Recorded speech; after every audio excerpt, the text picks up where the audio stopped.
And we are back. Appreciate y'all for tuning in. Me and Bryan Broaddus going through some super secret Illuminati talk before we got going, man. Y'all just stay tuned.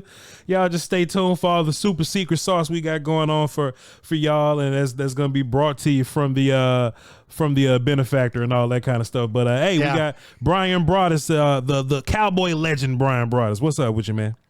I am doing well, Voch. I appreciate to say the cowboy legend. I think we were 5-11, 3 straight years. I was doing player personnel stuff there. So dang. I wouldn't say that's much of a legend. I think I was, I served as a bad example is what I did there. But you know what? It's funny when I think about those times. I was way too outspoken. I was way too outspoken about stuff. Yeah. You know, I knew how to do it the right way. I'd learned how to do it the right way. Yeah. I wish we could have done it the right way. Sure. You know, I mean, and they're kind of figured some things out that the way that Will and them draft and stuff, but your buddy here should have just kept his damn mouth shut. You know, I was way too many opinions. Well, way too many. It's good for media stuff, but it's bad for when you're in personnel. You having, I mean, they want your opinion. Yeah. But they don't want you like cussing at everybody while you're saying your opinion. Yeah. You know? Well, Bryan, Jerry Jones in the Hall of Fame for being like an influencer, not because he's a GM, you know? Yeah. So, you know, you may not be cowboy legend for the scout work that you did or whatever, Bryan Broaddus, but I'm not going to say no names or whatever, but I think if you ask a couple people like, hey, who has more influence in your life or whatever, Bryan Broaddus or this person, I think a lot of people, a lot more than you think, Bryan Broaddus would say, oh yeah, bro, I love Bryan Broaddus more than that character that does that. Well, thank you for saying that. It's very nice of you. I just feel like it's funny. I did ask Jerry Jones that question one time. You know, when he was named, I think it was after 16, he was named Executive of the Year. And I asked him the question at the Senior Bowl, and he was underneath the stands there at Lad Peebles Stadium. And I said, hey boss, I go, this award you just got for being Executive of the Year, right there about with a Super Bowl win. And he kind of looked at me and he goes, it's pretty damn close. Pretty damn close. He goes, because he was looking for that. He was looking for that bit of notoriety. Sure. You know? And you're right. He's put in the Hall of Fame as a contributor. He's made every one of those owners billionaires. He's made them all billionaires. Yeah. I mean, the Brown family in Cincinnati were not going to be billionaires unless Jerry Jones came along. The Brown family, and I'm sorry, I'll get into something else here. I don't mean to give Jerry Jones credit, but I want to give him credit for this. Please. When I started the National Football League in 1992, every team got $8 million from NFL properties for jersey sales and things like that. $8 million for the whole year for selling your jerseys, selling your hats, selling your T-shirts. Jerry Jones looked at that group and said, you got to be nuts. Yeah. Making $8 million doing this. No. Jerry Jones make $8 million in one store. Yeah. He ain't, yeah. And listen, I want to give him credit for that. But like the Brown family in Cincinnati. Yeah. The Rooney family in Pittsburgh, the McCaskies in Chicago, the Mayors in New York. They ran football teams. They weren't thinking about making millions and millions of dollars, but this guy came along and did it. And I know people are probably tuning out on it right now. And Jerry's a piece of, you know what, to a lot of people, not to me. I admire him for, like I said, if I was an owner of one of these families that is in the National Football League, I would be kissing his ass for making me a billionaire. You know, Dan Snyder, Dan Snyder, terrible guy. They run him off. $6 billion for his team. You know, think about that. You know, that's incredible where we're at right now. But yeah, Jerry, the general manager part has been rough the last 30 years for sure. You know, it has been rough, but the game really is the TV side of it and the merchandising side of it and the fan popularity side of it. That guy had a lot to do with it. The way the game is kind of developed. And I admired him for that. I mean, there's times where I like working for him. I was like, damn it. We're so effed right now, you know? But I do admire the business side of it. And I know he was like super, super happy to get that award that one year, because it kind of gave him it kind of validated like some of the stuff that he had done, you know, hey, you know, I'm executive of the year. You can't take this away from me, kind of a thing. But anyway, well, sure, Brian. Me, you, and the benefactor need to shake his hand so we can get some of that money. He rub off on us. You know, I'm saying that's, you know, the reason why that, and I'm sorry, folks. I appreciate everybody listening to me talk right now, sure, because I mean this. But the reason that you and I are about to embark on something I think is going to be really, really great is because of a Jerry Jones in the National Football League. You know, that people have so much interest in this team. And I know there's been some struggles with, you know, like, well, I've given up, I've done this, and that. Well, that's good. If that's what you want to do, great. But the fact that you and I get to come on every night and talk about this team, talk about games, you know, talk about the interest in the Dallas Cowboys and other things around the NFL, that we have gigs because of this league and things like that, man, as Jim Harbaugh would say, nobody's got it better than us. They really don't. Nobody's got it better than us getting to talk about this every night. You kidding me? This is a lot of fun. I mean, it's a lot of fun to get to work with you. Is a lot of fun. And I mean, you talk about Jerry Jones, and he's the popularity of the Dallas Cowboys in the National Football League is the reason why you and I are going to embark on some really special things going down the road. Well, let's embark and let the people know what they're going to be getting down the road here. We got a offensive breakdown of the Pittsburgh Steelers. Brian, man, Brian, listen, man, boy, I know you like to talk about the desperate team, man, and man, you know, the Cowboys just beat the Giants, you know, so we may not technically be a desperate team here, but I would say we're a desperate team. Look at the schedule. We got Lions. We got Lions and 49. Brian, is this at least a must-win game versus Pittsburgh, Brian? You know, Voch, you're going to hate me for saying this, but you're going to hear it the many times that you and I work together, and you're going to ask me the question. I think they're all must-win, and I'll tell you why they're all must-win. And I believe this when I worked in the league. At the time, there was only 16 of them. Now there's 17 of them. They're going to count them up at the end of the day, and you're either going to be one to the good or one to the bad. Yeah. You know, and you don't know when that one to the bad is going to happen. Did we already have the one to the bad to the Saints? Was that the one to the bad? You know, and to me, I just feel like that you're not going to win every game unless you're the 72 Dolphins or 73 Dolphins, whatever that team was. You're not going to win them all. Yeah. But you know what? You got to put yourself in position to try and win them all. And I think that's why they're all it's not like Major League Baseball or the NBA where you have 82 and 162.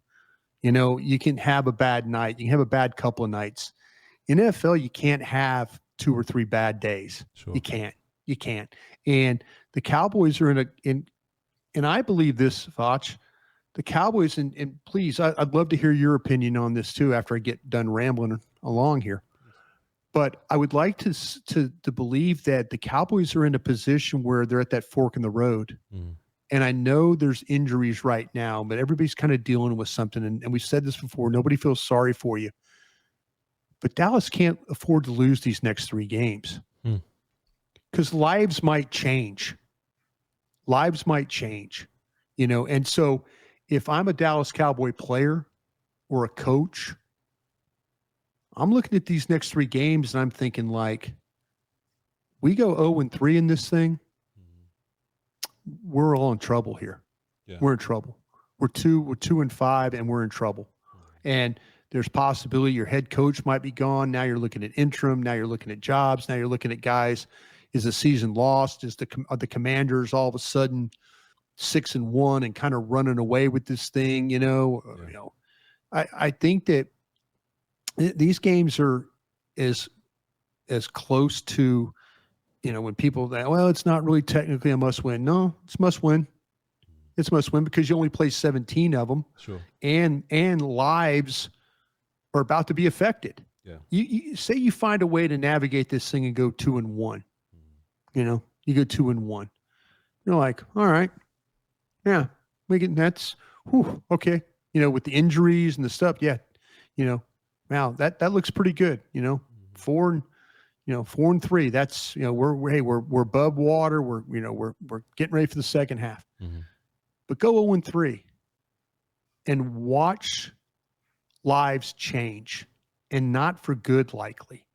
So yeah, it's a tough slate, and going to Pittsburgh is no bargain. But as you watch the Steelers offensively, there are things that Dallas can do to them defensively to give them problems. And people will say, well, damn, Brian, they don't play run defense. They don't. Well, I was kind of knowing about you, Voch. I'm watching Pittsburgh, and I'm seeing not a very good run blocking group. This team gets in 13 personnel. Yeah. Run the ball a lot. Yeah, they run it a lot, but they don't run it well. Yeah. They don't run it well. I mean, they try. Sure. They try to run it, but they try to pin and pull. They try to trap. The tight end group is one of the worst blocking tight ends group I think the Cowboys have played this year. Mm-hmm. I just kind of, you're going to get in 13 personnel and average, 3.2 yards, 3.3 yards a carry. Sure. The one thing Dallas has struggled with, and everybody knows that listens to our program because we break it down. Teams that get in heavy personnel groups, multiple tight ends, fullbacks, big line, give Cowboys problems. This team has had their struggles inside. They got a rookie center like you do. Mm-hmm. They've got a guard that's a rookie that's having to kind of play. They've lost some guys because of injury. They lost their number 1 pick due to an injury. Yeah, Falcon. Yeah, this offensive line, Dallas has got backup defensive linemen playing. Well, who you're playing against? Mm-hmm. Playing against some backup offensive linemen for the Steelers. Mm-hmm. And to me, now watch the Steelers come out and just run the ball down your throat with Najee Harris and Cordell Patterson and guys. I think Patterson's running the ball tough. Yeah. But it just doesn't, it doesn't look like a Pittsburgh Steeler team from now. I haven't looked at their defense. Their defense might be an absolute just kick you in the ass defense. Yeah. But their offense, I don't know. Man, running the football, the one thing that I noticed watching that Chargers game, they don't get linemen up on the linebackers very well. Mm. And they don't sustain blocks very well at the point of attack. It's another thing. So if Dallas, you got some guys kneeling, Golston, playing off blocks, linebackers running the football, Overshown, Kendricks, let's go. Yeah, saying you got the Chargers game right up here, right now, and I felt like that the Steelers had problems with this front. Look at that. I mean, look at the white shirts playing on the other side of the line of scrimmage. Just go back and watch this. Watch all the white shirts and watch where the black shirts end up. Man, that's right. I mean, there's just nowhere to run. Mm. And that happens to them a lot of times. Now, you mentioned it. They're a volume run team. Sure. But when they volume run, they really don't get anywhere volume running. Their tight ends, Washington, that big number 80 right there. Yeah. He's probably your best blocker, but Frymuth, those guys, here we go. Look at that. Penetration. Nobody blocked at the point of attack. We've seen the Cowboys face this. We could go back. Is this the same play, bud? Yes, sir. Okay, here comes the motion. Now look how many guys are to the left of the screen here. Look at all the black shirts. And look at all the white shirts moving that way. When the Cowboys have been playing the Saints and the Ravens, all those white shirts would be knocked to the inside. You'd get a crack block. That corner would be sealed. Everything about it would be great. Look at those blocks that they're taking on right there at the point of attack. Linebackers, edges, taking on blocks. These big body guys on the edge, they're not blocking anybody. Sure. So Dallas is the thing that I worry about in this game a little bit, because you watch this quarterback. There's a couple of times where he doesn't pull the ball. Mm. And then all of a sudden he's handing the ball off and it's like a no gain. You're going to get a lot of that cutback. Just if we could run it back there, please, for me a second. You're going to get a lot of cutback. Ball's going to be pressed and then cut. That's what they're looking for. I mean, because they're not winning on the front side to the left there. They're not winning. So these backs are looking to bend everything because they feel like they have more space going out the back door than they do running the ball play side. Here's with like they're playing with a fullback. They'll play with an extra blocker too, is another thing they'll do. But before they had to use Mason McCormick, sure, their rookie. Well, he's a rookie guard tackle guy. Mason McCormick in this game against the Chargers was playing as the extra blocker. So number 66 reporting eligible, but at the point of attack, he wasn't doing worth a damn. Sure. And then against the Colts last week, he had to play guard, and he wasn't very good in that game. So they had two rookies playing next to each other, rookie center, rookie guard, and they really just didn't do very well. But this game kind of caught my attention just because the fact that the Chargers linebackers were just, it seemed like they were in every single tackle. Sure. In this game.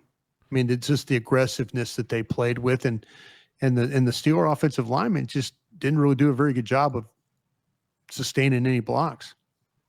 Yeah, they never get to the second level. Never do. They don't really. Maybe it's a timing thing. Maybe it's they're so worried about not being powerful enough on the down blocks. But if your linebackers are, any kind of aggressive. Take a look at this right here. If your linebackers are aggressive, they're going to come down and make a bunch of plays on you, Brian. Yeah, I think they're asking Fields to throw the ball a lot, but I think I don't think they got a choice because they try to run the ball a ton, but it's yeah.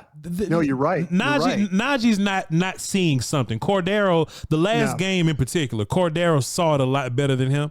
And, he was the better back, but Najee will have like 17 carries, 18 carries, but like 40 or 50 yards or something Watch this play you're about to show. They're going to run a toss, and they're not going to block the end. They're not going to look. There's who's out there blocking? Yeah. That's a Cowboy play right there. That's a fantastic point. They do a lot of Cowboy type stuff, Brian. They run a bunch of curls and hitches. Arthur Smith. Yeah. Arthur Smith will do some Cowboy play stuff. Oh yeah, let's just toss it out there into the boundary and not block the linebacker or the safety. Yeah. Let's see if that'll influence him. You're like, what? So yeah, this I did notice this too, Voch, and I want to get your opinion. Sure. A lot of routes at the sticks. Yeah. A lot of route. This is an underneath. Now, when this quarterback will throw it down the field, he's gonna throw the ball down the field to Pickens. On the outside. If he's throwing outside, he's gonna throw it outside the numbers, and he's gonna throw it to Pickens down the field. Pickens is a bad ball catcher. Yeah. That kid is a contort, get feet down, bend, turn, flip, whatever he has to do to catch the football. I think, you look at, him and the way he can play. I think that this Calvin Austin, who they drafted from Memphis, he's kind of their speed guy. He's their down the field, throw the ball. He has the ability to break tackles. But yeah, this is the kind of stuff, the ball, out to the flat, that kind of stuff. You see what's going on. Yeah. But the thing that worries me about this quarterback is his ability. He can run. Yeah. He's going to pull it.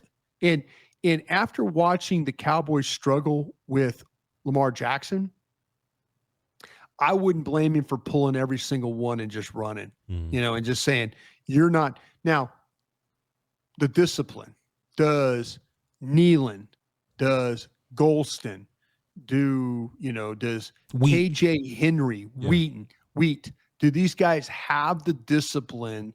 And we saw it a little bit against the Giants. We saw a little bit better of, against the Ravens, it was kind of poor with, guy goes down and then there's nobody on the edge. There was no fill, with the Giants, with Daniel Jones, and Daniel Jones can run it, but he can't run it like Fields can run it. No.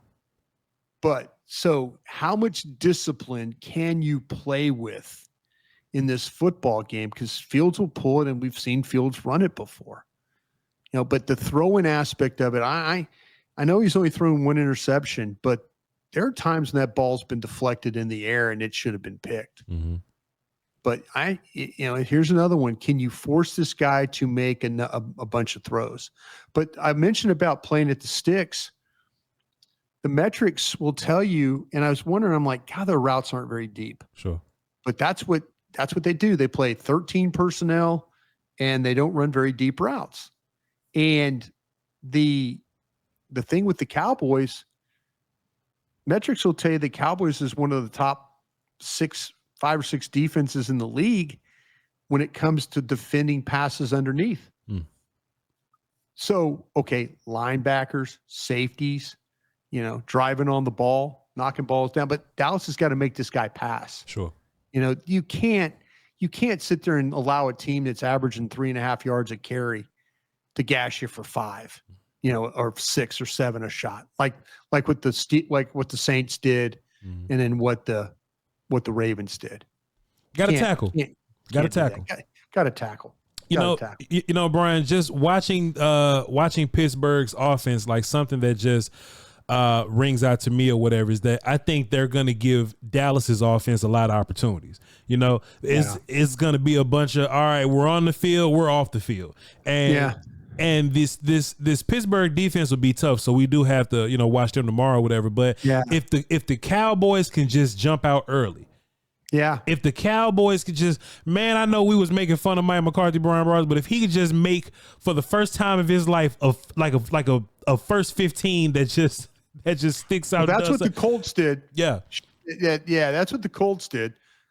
Colts got up 17-0. Jump out early. Jump out and then hang on if you have to, because it's going to be the one thing the confidence factor is, if you're going to rush the passer, Zim's going to have to bring some other pressure. He just lost in Parsons and in Tank. He just lost 47% of his pressures on defense. Yeah. He's got to figure something else out. It's got to be, you're going to likely get Carson back this week. That'll help the situation, but you got some confidence that, that Booth can't play, but AO can play. Sure. AO will be competitive, and give you everything he has. But, be interesting. It'll be interesting to see how, but they need the offense. You're right. They need to establish some things, get a turnover if you can, turn it into points, get a return, get something, set up field position, keep the pressure on the Steelers to have to play with you. Yeah. And make Fields have to play with you as well. Make this offensive line, who I don't think is very good. Mm-hmm. I don't think they're very good. I don't think they block particularly well. Make them have to protect for. We interviewed Mark Schlereth, yesterday, and Mark Schlereth was talking about no team's built to throw the ball 40 times a game. Got to be able to run the ball some. You can't just sit there and throw the ball 40 times and expect great things, because you're going to give up sacks and you're going to give up pressures at times. But that's to me, that's how you're going to have to get after the Steeler offense. But if you let them run, you deserve the fate you get. If you let this offensive line block you, you deserve the fate you're going to get. So that Pittsburgh line is probably going to be Broderick Jones, Dan Moore, Zach Frazier, Mason McCormick, and I'm missing somebody. You're missing the you said Moore. Suamalo might be back. Okay, for them. Yeah. Suamalo might be back at guard. So McCormick, if Suamalo can't go, McCormick will end up going. He played the guard last week, but you got Frazier and then Spencer Anderson. Yeah. So it's Broderick Jones, Spencer Anderson, Zach Frazier, Mason McCormick, and then Moore were the 5 that played last week against the Colts. Frazier's been solid, but I'm really hoping that I'm really hoping Mason McCormick plays, because I see teams kind of taking advantage of him a little bit. And one thing that I was watching film on and just talking to my guys or whatever, talking to my audience about, is that I think Mozzie and Linval Joseph look really good, because John Michael Smith just ain't good enough yet. So I want all the ain't good enough interior guys, right? And Mason McCormick will probably be a guard for you at that point. I would love it for your 3 techs and your 1 techs to just kind of take advantage of McCormick if he's playing. Yeah, McCormick, if you get the opportunity. And I think Frazier, I think you said it right. I think Frazier's been solid. Mm-hmm. But if you look at where some of the pressures come from, it's been through the middle of that pocket with Frazier. Mm-hmm. And to me, you look at metrics. We always talk about metrics. Mozzie Smith, 50 some odd pass rushes, is yet to get a pressure. Yeah. This would be a really good game for Mozzie, for Oso Digizua, for guys that are going to play inside in this game, to try and take advantage of some of the Pittsburgh's interior guys. And you're right. If Suamalo plays, this is coming off an injury. There might be some rust there. Yeah. If Mason McCormick plays, that's just a player that's a rookie that's not very good right now. And he doesn't have really good balance. He's not very strong. He gets thrown to a side sometimes. They use him as the extra blocker to try and, get him involved and keep him engaged. But as an extra blocker, he's been poor. I mentioned the tight end's been poor. Dallas could get after this run game a little bit. Mm-hmm. They can get after this run game. And if they could turn it into a game, let me ask you this, Voch. I'm kind of thinking like, I just want your thoughts on Nealon. Mm-hmm. I said today on Cowboys Break, I think Nealon is a sack or 2 away from getting this, from understanding. He works really hard. He's got some explosiveness. He's got some power. He gets the edge. He just hasn't finished. Yeah, I want to see him. I think it could get really good for him if he gets that feeling of, oh, that's how you get a sack. Yeah. Oh, another one. That's how you get a sack. I think he could be a multiple sack guy once he gets that 1 sack under his belt the way he plays. Which is what we were saying about Mozzie too, Brian. Like it's not like these guys are physically not capable of doing something. They're just young and maybe they don't know how to do it just yet. But I mean, that's just certain things that coaches can't coach. Like sometimes you have to feel your way into learning something. Sometimes you got to punch somebody in the chest to go, oh, well, that's what this is like. Or you just have to feel like, look, one thing that coaches can't coach you, that just takes feel and just takes time, is when you're rushing upfield and you feel, okay, I need to get back inside now, right? Pass rushes like that. Because if you don't feel that, you're just going to keep running around the circle, and the tackle, the guard is going to keep running you around. At some point, you have to just be in the game. You have to feel that, okay, well, at this point is when leverage takes me inside. Certain things like that, okay, at this point is when I stack and shed. At this point, okay, if the running back is going right, I'm sure somebody behind me is it's timing and all this kind of stuff. So I think that's for Marshawn, but that's also for Mozzie. Like, they just need to keep having good days, good plays, and hopefully like something to just snap and they just get it. Yeah, I would really like to see Mozzie play with some power. I'd like to see him walk Frazier a couple of times. Mm-hmm. I'd like to see if McCormick's in there, he walks him, maybe walk Spencer Anderson, a couple of times, and, make this quarterback.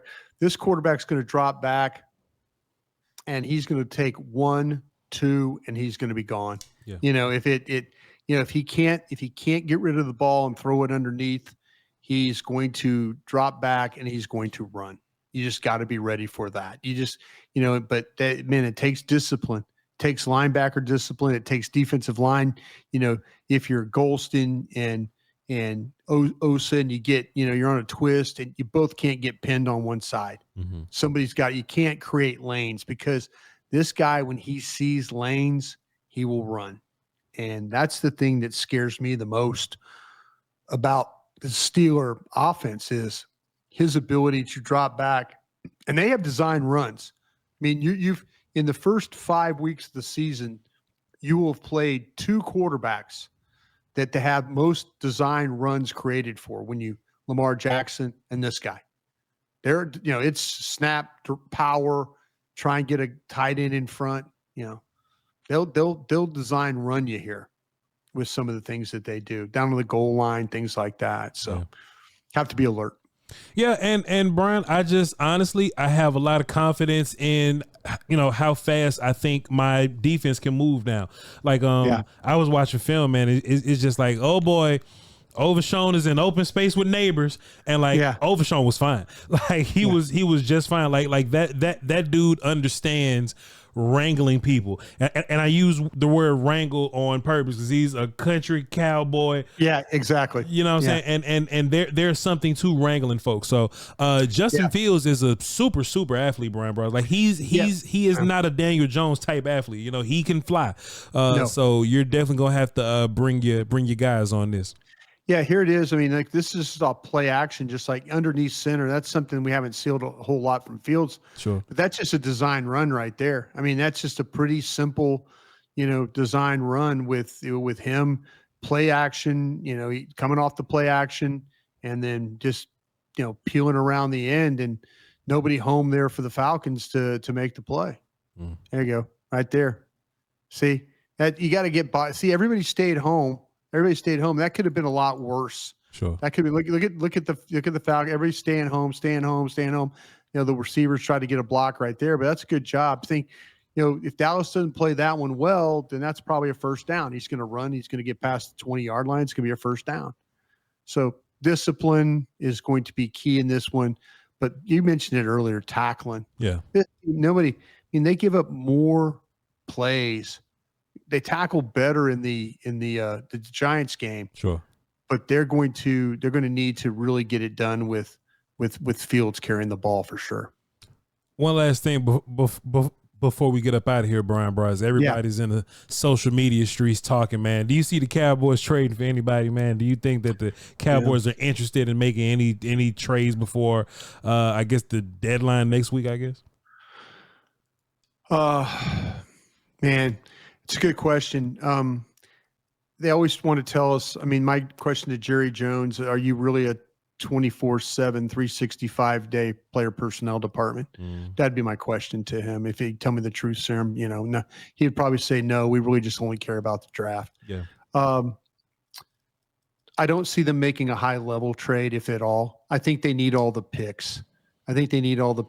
Because of the situation with the cap. And if you look at the number of free agents that they have leaving potentially at the end of the year, I don't think they necessarily. Now, if something were to make sense to them, maybe so. I asked a very high-ranking official this morning about, I can do that. I'll do this every once in a while. By the way, I had people getting after me about my news about Cook's knee. And when I asked my guy the question about Cook's knee, I asked, is he banged up? He says he's not injured. Yeah. I should have took that as he's probably going to get an infection in his knee and probably not going to be able to play. Yeah. But no, but I asked this high-ranking official, I said, national media reporting, you guys are in on the Adams deal. And he says, that's news to me, Bryan. So I think it's always good business for ESPN or the others and not that Diana Orsini is not a good reporter. Sure. I just don't see, if you go out and you sign Adams after paying Lamb what you did, doesn't that kind of like saying you might have made a mistake paying Lamb? Yeah. I said this earlier, Bryan. It was about 3:00. I was doing another show. Did you say the same thing? No. What I said was, if you look at the wording of the tweet, like it's actually brilliant, right? She was like, "Oh yeah, the Jets and the Cowboys are monitoring the Adams situation." And if you think about it, Bryan, me and you are also monitoring the situation. Anybody that's watching TV right now is monitoring the situation. Well, I asked a guy that would know, and he said it's news to me. So. Watch them sign Adams, trade for Adams tomorrow for something. But no, I think they're like I said, I feel like that they're going to need all their picks. Yeah. They're going to need all their picks because if you do look at the free agents, that guys could potentially all walk. I mean, it's a big list, you know, and if the things go poorly, if things turn bad, you know, and you lose your coach and all that stuff like that, and you got a bunch of high picks, you know, you're sitting there picking sixth or seventh, something like that, you know, you're going to want all your picks, you know, you're going to want all your picks. So I don't think they're looking at anything major, but it wouldn't surprise me if they felt like, well, maybe this deal makes some sense. And I'm not trying to hedge it, but you never know that somebody might offer something and take part of the salary like they did with Cooks and take part of the salary like they did with the corner with Gilmore. Remember those trades? Yeah. Oh, here, take a fifth, but we'll take half the salary kind of a thing. You know, if that presented itself, that could be possible. But as far as major trades, I don't think so. Well, y'all better be lucky my last name ain't Jones, because I give Diana Rossini something to talk about. You understand? Bryan, could you go get at? Well, let me ask you this real quick before we get out of here. Please. You go get Adams? I think Adams's contract isn't guaranteed next year. Oh no, it's a very workable. Like, matter of fact, after this year, all the dead money and stuff, all the guaranteed money is gone. I mean, it's a very, very doable contract. If you wanted to play with a contract, this is a good one to have. I'm going to take the hit and I'm going to finagle it for this year, and I probably can't afford him next year, so I'm just going to move on from him next year, Bryan, bro. I'm going to make every attempt I possibly can to make my football team better. Because if the coaches aren't going to help you with scheme, you just need better dudes. So if I'm the GM, that's what I'm doing right now. And honestly, Bryan, I think that's what the Eagles did for a long time. Like, if they understand they're not good at something, let's just add some more dudes, and that'll like mask, you know, some of the deficiencies, you know. I think the trade deadline's November 9th. I think we go all the way to November. The trade deadline. I definitely don't know. We'll go ahead. Yeah, I think you're going to November 9th. So, you know, you will know your fate the next 3 weeks. Sure. You could be, you know, the Commanders could be way ahead and you could be way behind, or you could be right there with the Commanders in a reason to go get somebody. I think it has to do with how your team will currently look after the bye. Yeah. I think that after that San Francisco game, I think that'll tell you what you need to do with your team, either good or bad. Yeah. Well, it's gonna be a boat on fire by the time we get there, Bryan Broaddus. But hey, we'll be here to break it all down, man. Hey, we love y'all to pieces. Thank y'all so much for tapping in with us on another episode. We doing all right. Don't worry about us. Don't ask. We doing fine. Y'all can follow me on my social medias, Voch Lombardi. I ain't doing too much because the Cowboys aren't very impressive. If the Cowboys were even more impressive, I'd be harassing people out there in the streets. But Bryan Broaddus, Bryan Broaddus, y'all tap in with him, and he's actually giving y'all some useful information there, so please follow him on his socials. And we'll do it again tomorrow. We'll break down the Pittsburgh Steelers defense, which is a much scarier unit than the one that we broke down today. All right, thank you very much, Bryan, for tapping in with us. And hey, for all the rest of y'all, man, y'all hold it down until next time. We love you to pieces. There we go. Crown.